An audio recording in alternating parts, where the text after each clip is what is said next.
Hello students.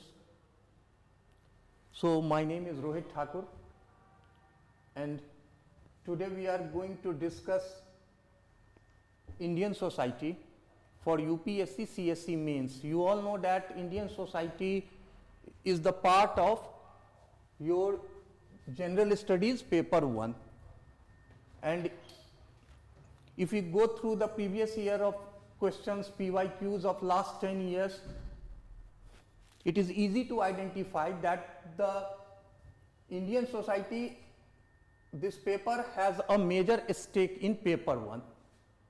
In general, 5 to 8 questions, sometimes 9 questions in GS mains comes from Indian society. What basically happens with this paper, that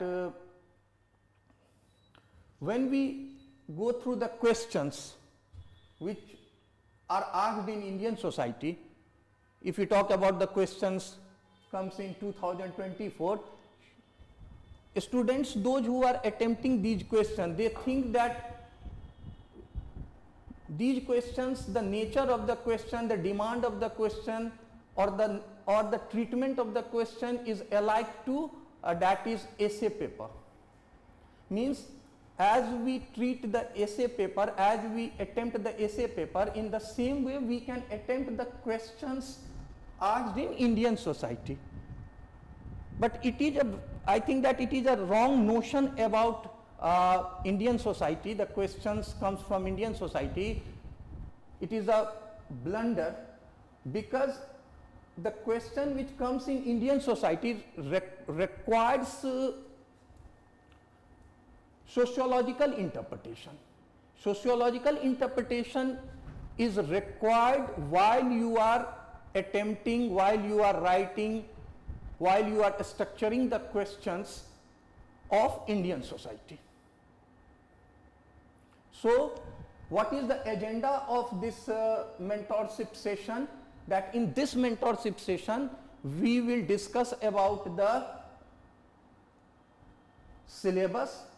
We discuss about the syllabus, but not only mere syllabus, because you all are acquainted with the syllabus of all GS papers, but today we are going to focus on the micro topics, because identification of micro topics in any GS paper, today we are talking about the Indian society, is very essential. Because if you are unable to identify the micro topics, then you are unable to tap the questions which are asked in Indian society. So first of all, we will discuss about the syllabus. In syllabus discussion, our priority is to identify micro topics. That micro topics are considered as the probable questions for coming years in Indian society, GS paper 1. So micro topics identification.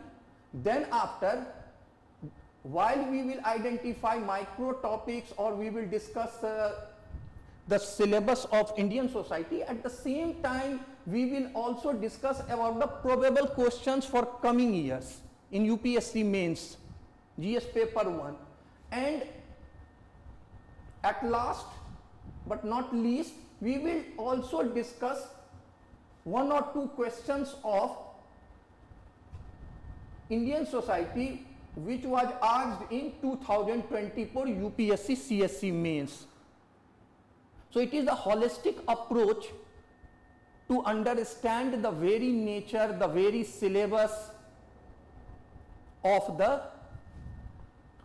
Indian society. At the same time, we can also discuss about that is the strategy, that how you can tap unexpected question.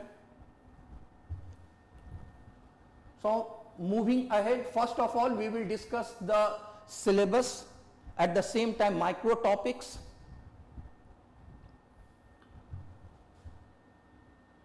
So the topic is silent features of Indian society.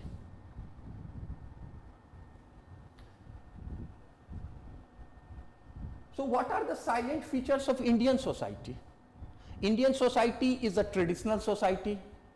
At the same time we have seen that introduction of modernization in Indian society. Indian society, traditional Indian society was also influenced by the westernization. So sociological interpretation is required here. So while we discuss about the silent features of Indian society, first of all we have to talk about the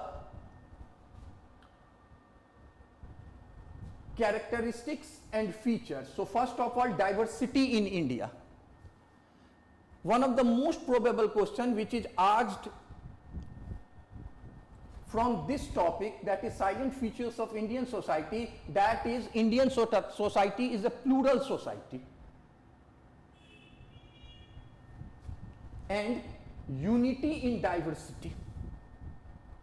It seems very easy that unity in diversity. We think that we can easily write on this topic unity in diversity, but it needs sociological interpretation, because I am going to discuss some major points how we opt this micro topic unity in diversity. We all know that India is celebrating diversity. India is a plural society. What is a plural society? A plural society is a society which includes different linguistic groups, different castes, different religion, different region.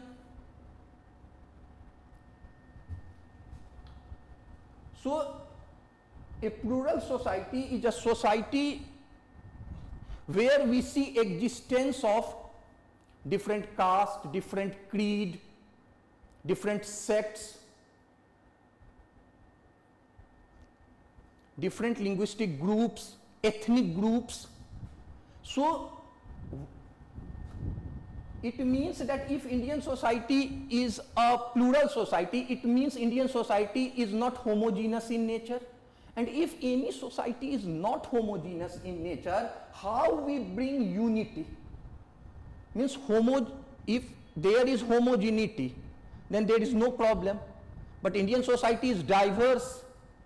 So this diversity creates challenge for unity, as Indian society is not homogeneous in nature.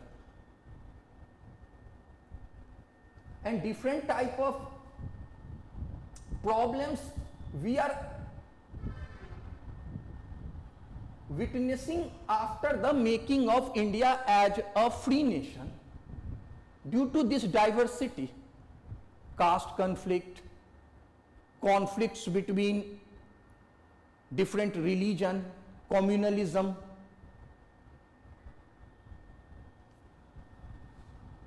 conflict between linguistic states.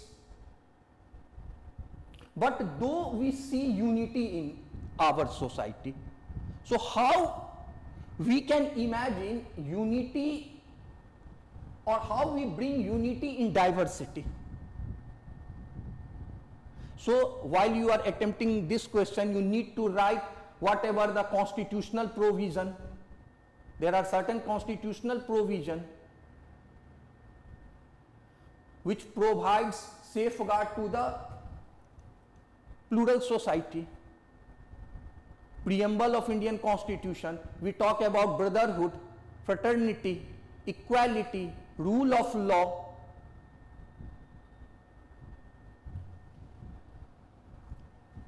In Article 25, in Article 26, 27, we see that the different community, different religious group have fundamental rights related to practice their religion, related to manage religious affairs. At the same time, the courses introduced in school, colleges, they bring harmony between different cultural interaction. In Navodaya schools, there is a scheme for cultural interaction of students. Leaders are working for it. There is religious complexes There are religious complexes, means a person who is from Orissa, if he is visiting UP, Varanasi, and a person who is from UP is going to South India, what happens? These religious complexes in Puri or in Varanasi or in Mathura or in Assam, any part of the country, it brings harmony, it brings interaction between the people. So religious complexes are also playing very vital role. So you can treat this question in this way. Now I am moving ahead. There are certain constitutional provisions. Now the next topic is social structure in India. Basically, while we talk about the society, society is a structure. If we talk about Indian social structure, it is based on caste. If we talk about the Western social structure, you hardly found caste in Western societies, because caste is Indian phenomenon, social phenomenon. So you find social classes in Western society.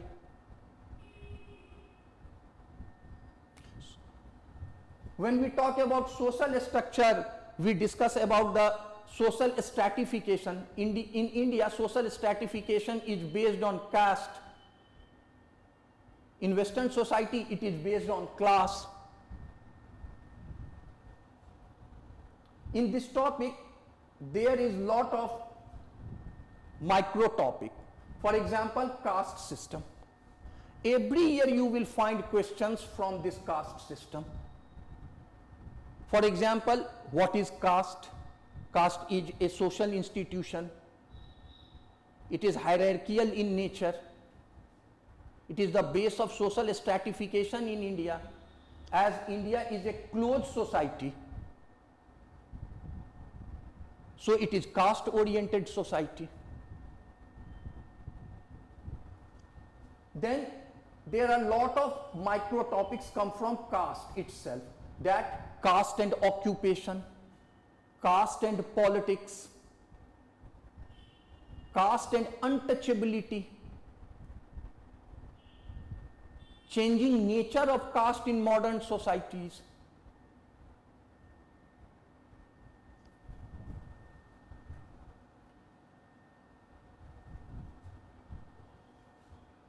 Changing dynamics in contemporary and related contemporary issues. What are the contemporary issues related with the caste? That is caste and politics,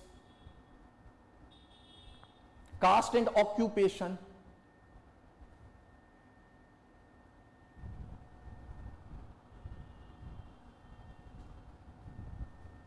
again in this very topic there is social class in India. It is very important topic, social class in India. Why it is very important, social class in India?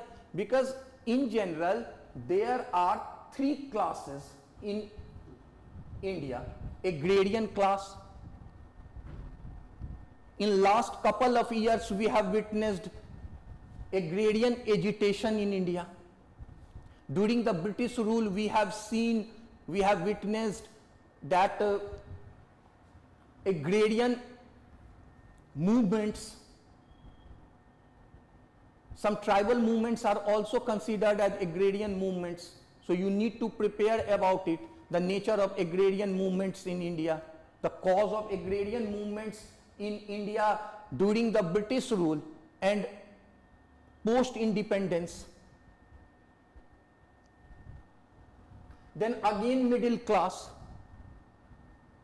It is a very important micro topic, that the emergence of middle class in India and new middle class make a difference between the traditional middle class and new middle class. So can anybody tell me that what is the difference between the traditional middle class and the new middle class? And that new middle class emerged in India after the introduction of new economic policy, LPG. Any one of you?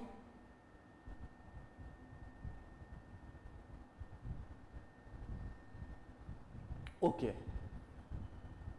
Basically, the basic difference between the traditional middle class or old middle class and new middle class, that its social base. In traditional middle class in cities,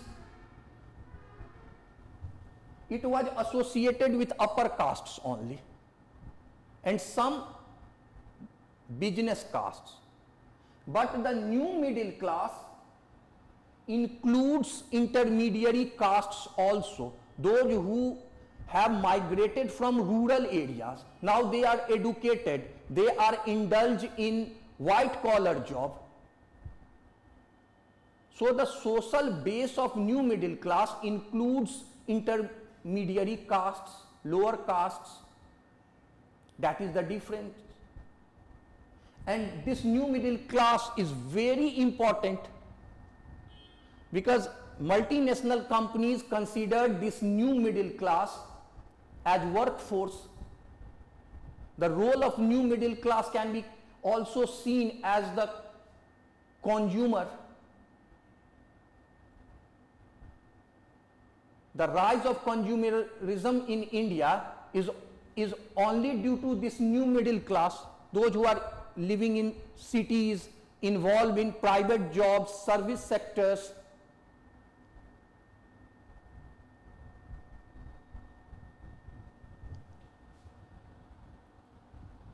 Working class. Who is working class in India? So we can make a difference between working class, that those who are working in unorganized sector and those who are working in organized sector.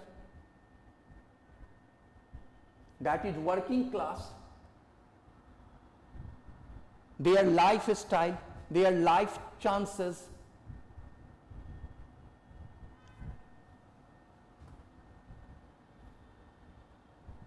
Tribal communities. Questions comes from this very topic, that is tribal movements in India. In modern India as well as in Indian society. The problems of tribals, displacement of tribals due to establishment of a special economic zone,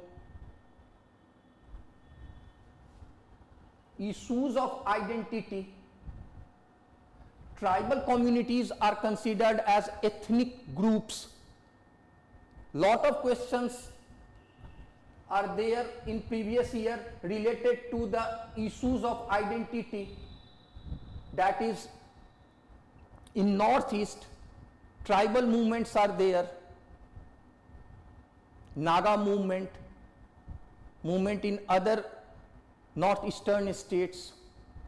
That is basically related with the issues of identity.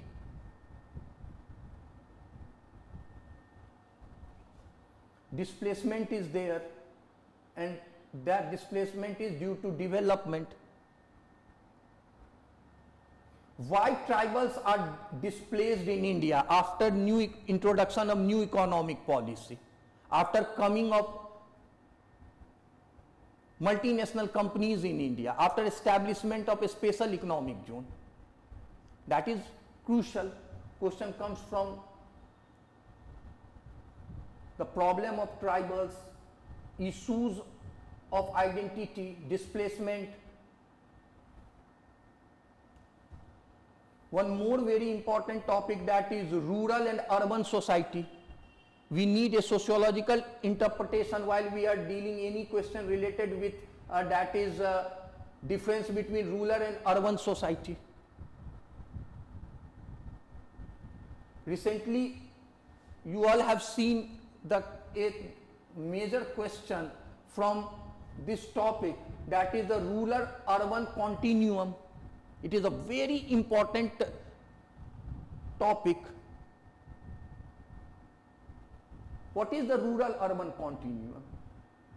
That the people from rural India moving to urban India, and urban people, those who moved from rural India to urban societies, they influenced rural social structure. And in this way we see a paradigm shift in the rural India, related to the economic activities, related to the family structure, related to the kinship, related to the political awareness, related to the modernization, consumerism. It is the result, all these changes what we see in rural India, that is due to rural urban continuum.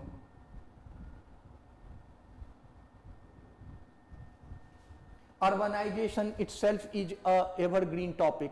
That urbanization, what is urbanization? Urbanization is a process of establishment of cities. At the same time, what is urbanism? What is urbanism?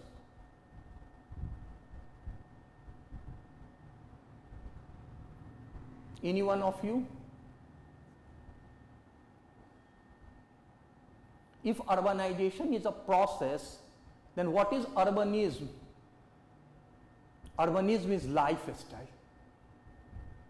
And what we see in the rural urban continuum, that this urbanism means that lifestyle, what we adopt in cities, that lifestyle or the ideological difference, ideological change in the people, those who are living in urban communities, urban areas, they are influencing the rural mindset, rural people. The life standard of rural people is also going to be changed. We have lot of case study. If you go to Haryana, you will find out that the consumerism in rural areas, the lifestyle of rural Haryana has been drastically changed. They are the farmers, the peasants are living a lavishing life there, because they are influenced as the people of rural Haryana, they settled in urban areas.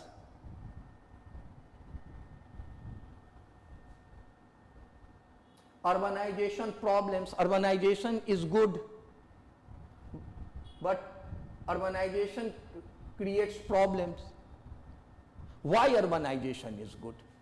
A student who is preparing for UPSC, how he justify that urbanization is good? So there is a stereotype answer that urbanization is good because urban setups provides basic infrastructure, civic amenities, opportunities. That opportunities is related with education, different type of services, health services, transportation.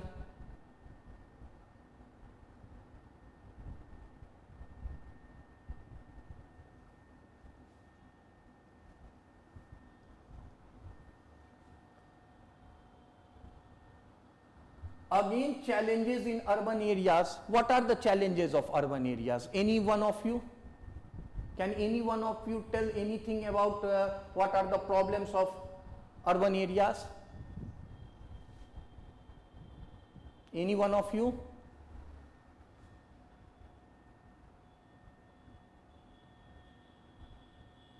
Yes. So Rupesh, the problem is pollution. Okay. Pollution is a big problem. Anything more? Something more?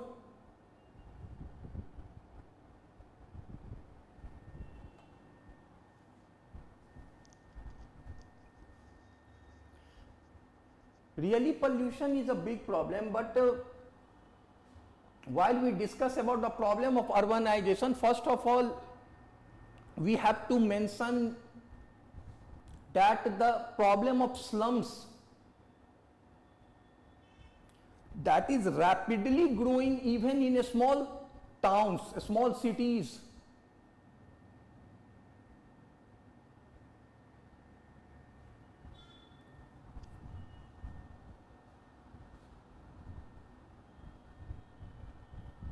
And that slum lead to what?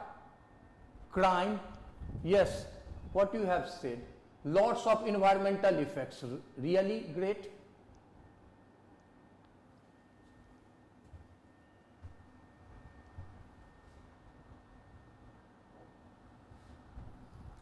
But environmental degradation is also associated with rural areas. Industrialization in cities really contribute a lot in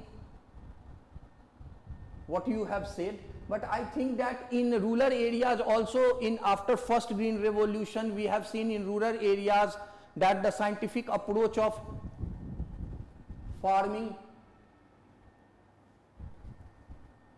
use of excessive pesticide,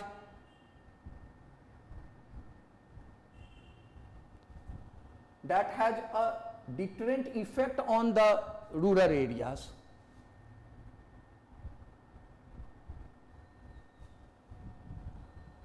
Okay, good. One more problem is there, that is migration. Migration itself is a big challenge for policy makers. Yes, good. Contractual diseases, spread of contractual diseases in urban setups. Yes, fine.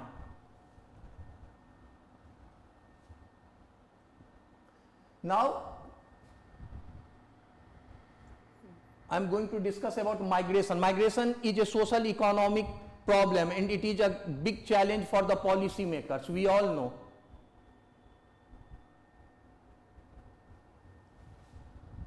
Government has launched a lot of schemes in rural areas to minimize migration from rural areas to urban areas, and Manrega is one of the most important program meant for it. Now, the most sensitive topic, that is gender issues. Every year you will find a question from gender issues. First of all, we need a sociological interpretation of sex and gender. Sex is related with biology and gender is, what is gender? How you make difference between sex and gender? Sex is biological determination, and what is gender? Cultural determination by a male dominant society. And so a male dominant society, as India is a male dominant society, we see it is there is a gender biasness in our society. And that gender biasness leads lot of problems. Inferior status of women, that is gender discrimination, patriarchy. India is a patriarchal society.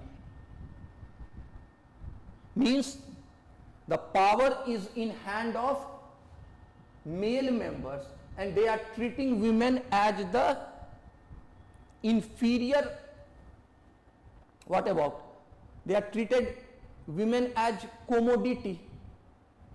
They think that women are inferior in skill, in knowledge. They can't contribute as men are contributing in economy, politics. Gender biasness leads to what? Crime against women.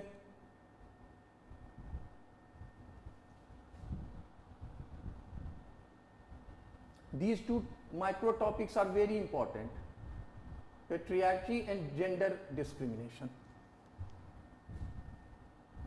And this patriarchy, or the very notion of patriarchy, is supported by religion, caste in India. So it becomes institutional in its nature. Even educated women are facing glass ceiling. Not only uneducated, even educated, empowered women are facing lot of problems due to glass ceiling. You often read in newspaper that the women, those who are working as the CEO, managing directors in company, or they are in private jobs, in corporate jobs, they paid less than their counterparts.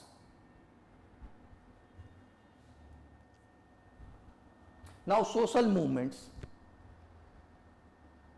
You can cover social movements from modern India also, because every year you will find a question from social movement, that is peasant movements, tribal movements and peasantry movement is same, workers movement, environmental movements, that is Chipko movement, Narmada Bachao Andolan,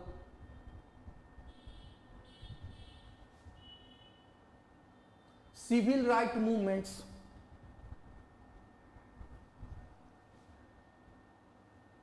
Now, very important topic, role of women and women's organization.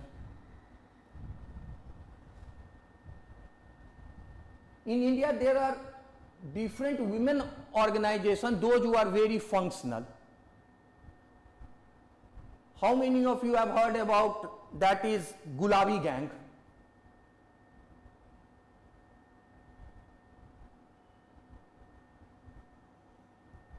Gulabi Gang is a women organization which was formed in Bundelkhand, and it had initiated movement to stop domestic violences.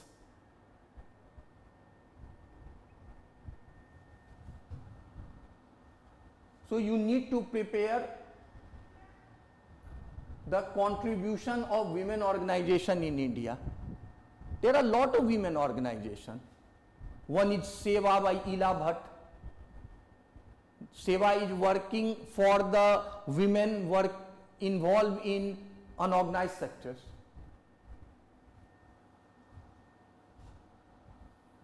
Again, population and associated issues. Population growth in India. Issues of family planning. Family planning is a very sensitive issue in India. Political party can lose their vote if they strictly make any program related to family planning. So it is an ethical agenda, not a political agenda in India. But population growth is a big problem for we people. We don't have any effective plan for family planning after independence. Though TFR rate is going down due to lot of initiative by the government, role of education, role of different NGOs, but still it is a big problem, because population growth is related with what? Population growth is related with the resources.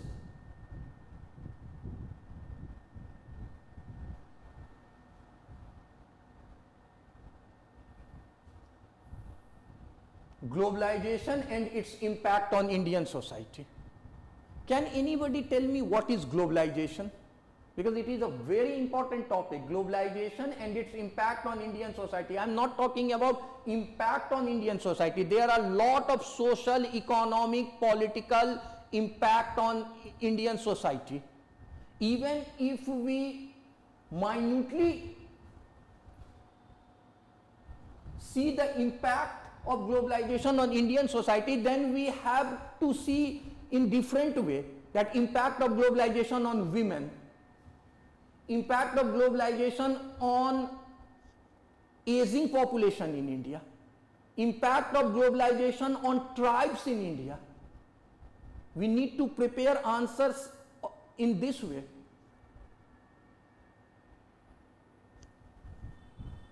So what is globalization?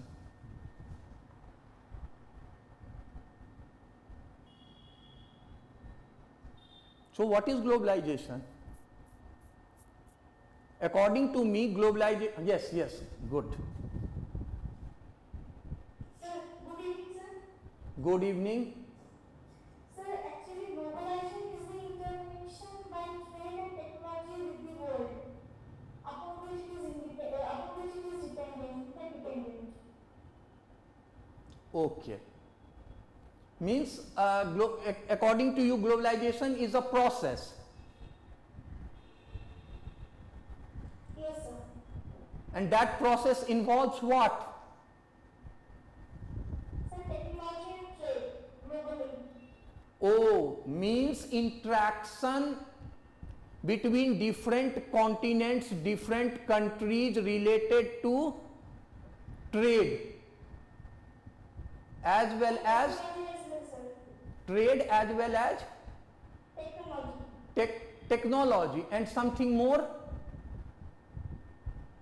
No, sir, I am not aware of anything else. Okay, no problem at all. Don't you think that globalization is also imposing a universal ideology across the world? We see anti-globalization movement in different countries. Why? The rise of terrorism, the rise of fundamentalist groups in different countries, because globalization is also related with cultural dominance, Western ideology. But your attempt is very good. Long back, I have read somewhere that globalization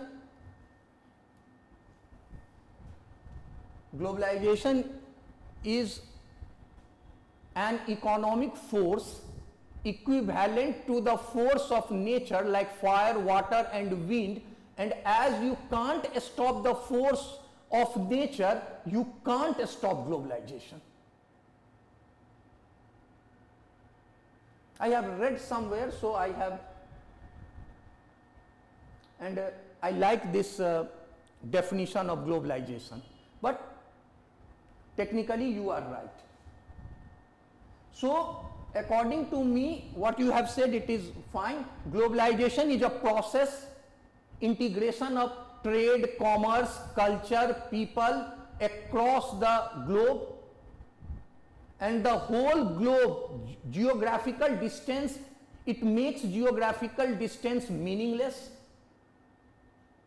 Are you agree with me that the process of globalization made the geographical distance meaningless?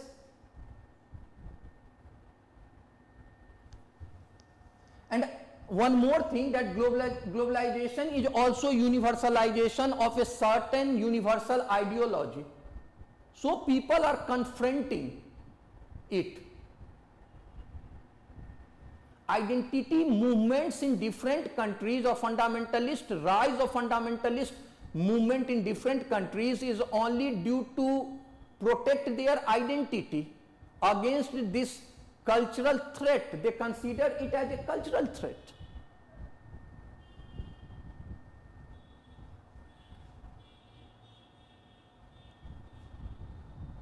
So globalization is a process, it is an ideology also.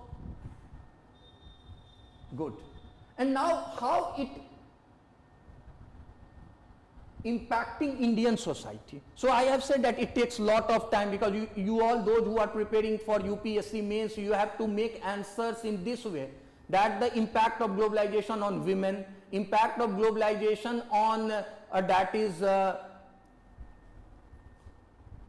farmers, impact of globalization on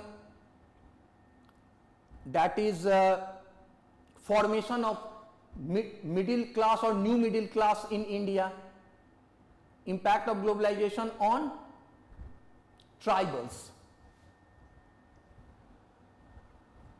Good. Now very traditional topics but very relevant, that is communalism. So in Indian, while you are writing this topic communalism, you need that sociological interpretation, that is very important. So first of all, what is communalism? Rise of communalism in India, impact of communalism in India, and how to tackle the curse of communalism in India. Again, secularism, it is a very dynamic topic. Every year you will find a question related to secularism.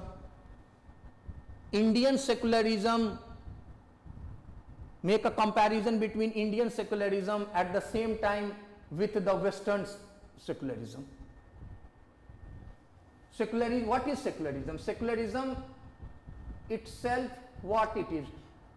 In sociology it is said that secularism is a process. Yes, it is a process. It makes religion meaningless in public domain, and religion becomes your private choice.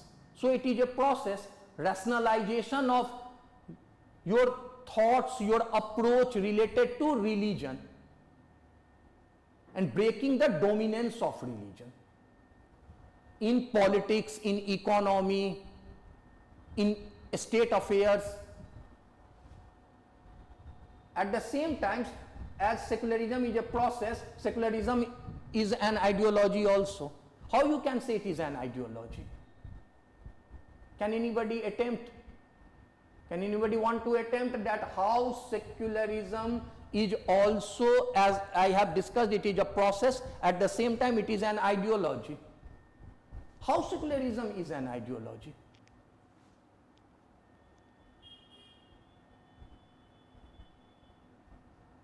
Any one of you?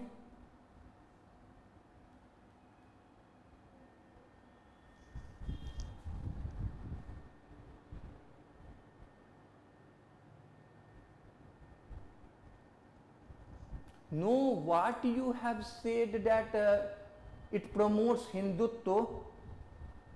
Promoting Hindutva is not the part of secularism.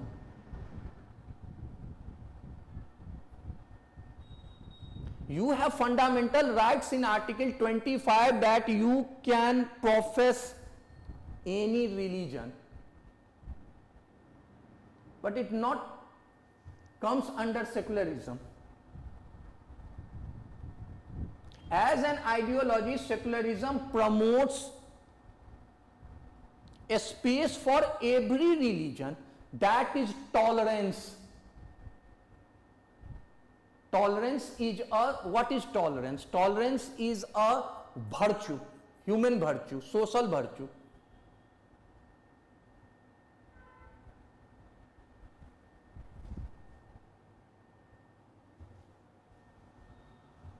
Again, regionalism. There, yes, again regionalism. We see that regionalism is a very evergreen topic. Why? Because politically India is a union, but we see that conflict between different states. Have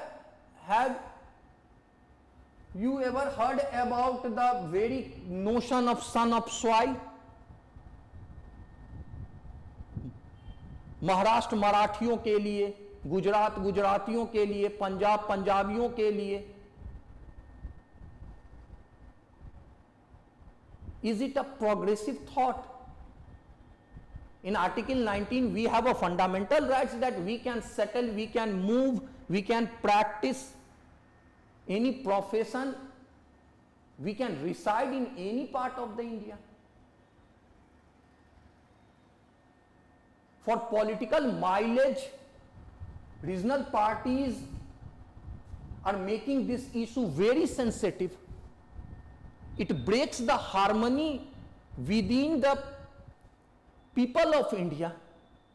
And radical regionalism. Why regionalism is a big problem? It is a political issue because radical regionalism lead to what? Separatist movement. What we see in Northeast, what do we see in demand of Khalistan. So you need to prepare this topic. Again, evergreen topic, that is joint family system, because the ideal type family system of India is not a nuclear family, it is joint family. But we see that joint family is on crossroad. Why joint family is on crossroad? Then you have to write down lot of points there. Due to industrialization, due to education, due to migration, due to women emancipation.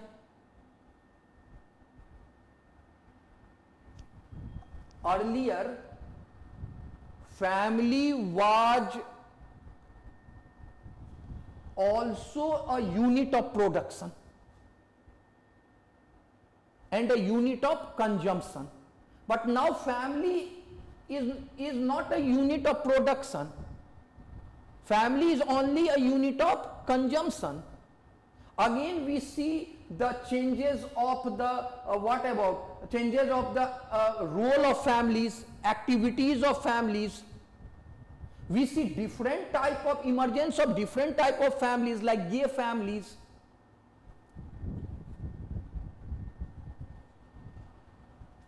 Marriage and its changing pattern. It is also a very important topic, marriage and its changing pattern.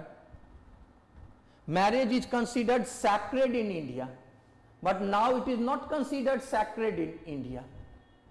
The aim of marriage has been drastically changed in modern society, in Indian modern society. Earlier it was said that marriage is for performing religious activities. Now, today marriage is considered as to search for companionship. We see the rise of divorce. So now Indian marriage is fragile in nature. We see dowry deaths.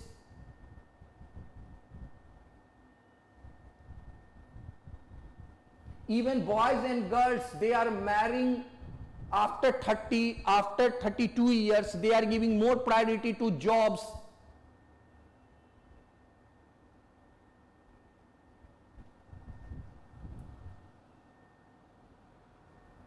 The last one, changing relationship of husband and wife. It is a micro topic.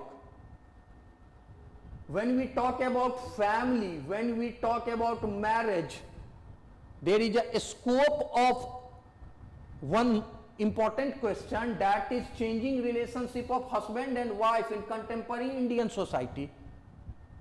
That lead a lot of new trends in family. Single household families. We see single household family now due to divorce.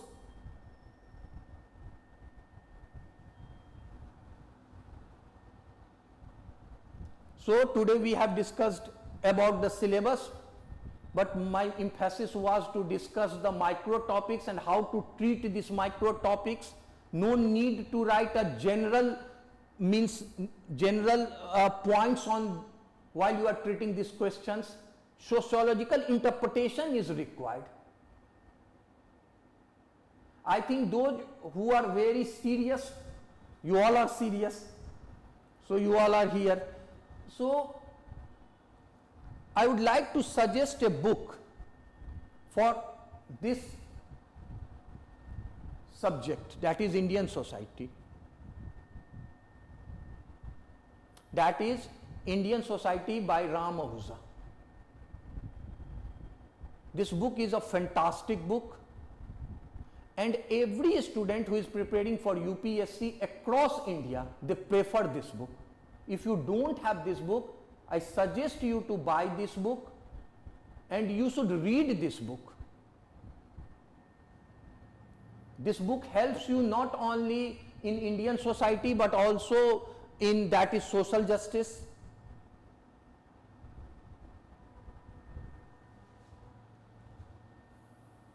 Now PYQs of Indian Society General Studies, paper 1.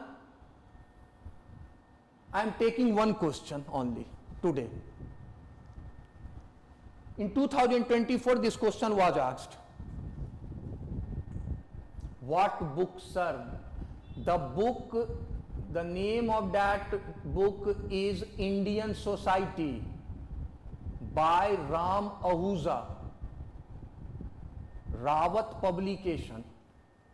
This book is very celebrated among the students. You will find it anywhere in a small cities even. You can purchase it through online, but you should have this book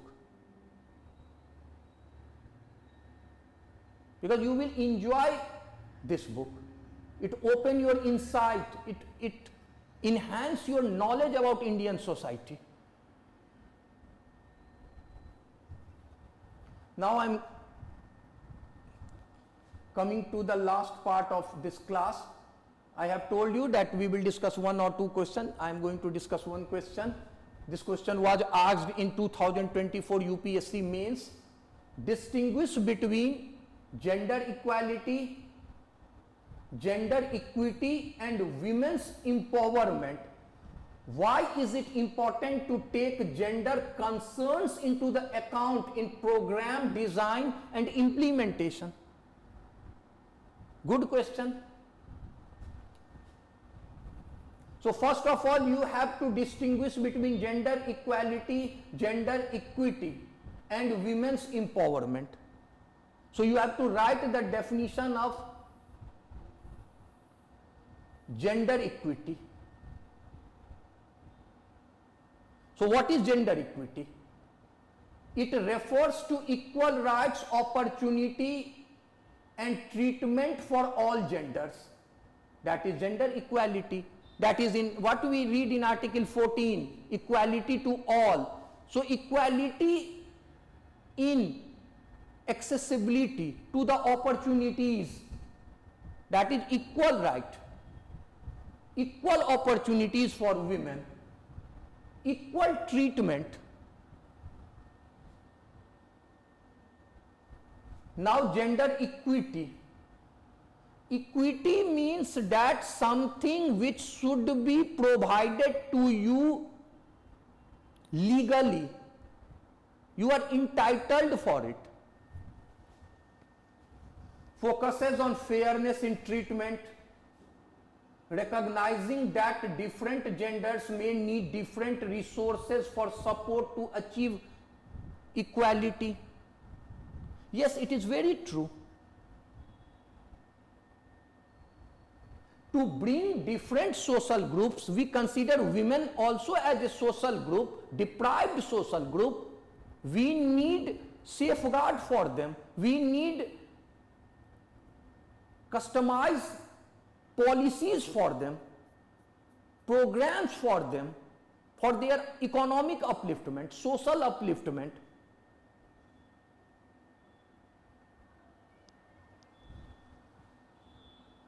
Women's empowerment, it is known to everyone that women's empowerment means their say in decision making, even in home, even in public places, even in politics, even in economy, even in formulating budget in family, formulating budget as the part of Panchayati Raj system, or in parliament, or in a state assembly. Their active role in civil society, their say in NGOs, Now, importance of program design. What I have said, that women are suppressed for a long time. If we go back in history, we identify that the status of women was very good. Their status was decent. They were considered as important part of the society. They were very active even in education, even in politics, even in decision making. Scholars like Lopamudra in Vedic period. But after later Vedic period, we see a decline in the status of women. So we need to formulate, or we need to design a specific program for their upliftment. Their problems are different. So it was the question asked in 2024 means. You have to attempt these types of question or this type of question in coming years when you will appear in UPSC mains.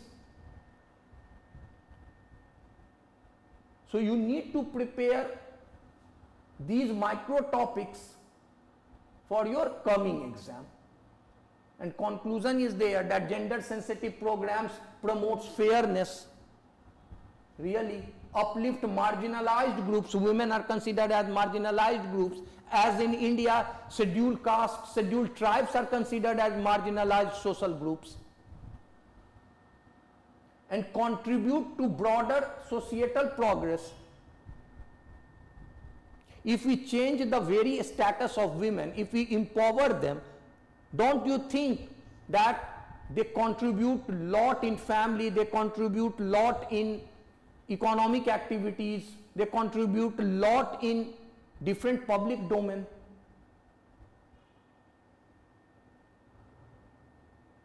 So I am going to conclude this session today. Thanks for attending this class. Anyone have any question? Really this session has helped you or not? Those who are attending this session is going to help you or not? Thanks. Thanks to all of you. My dear students, thanks to all of you, and good wishes for your preparation. Good wishes. You all are future IAS. For me and for this organization, we hope a lot from you all. Thank you. Good night.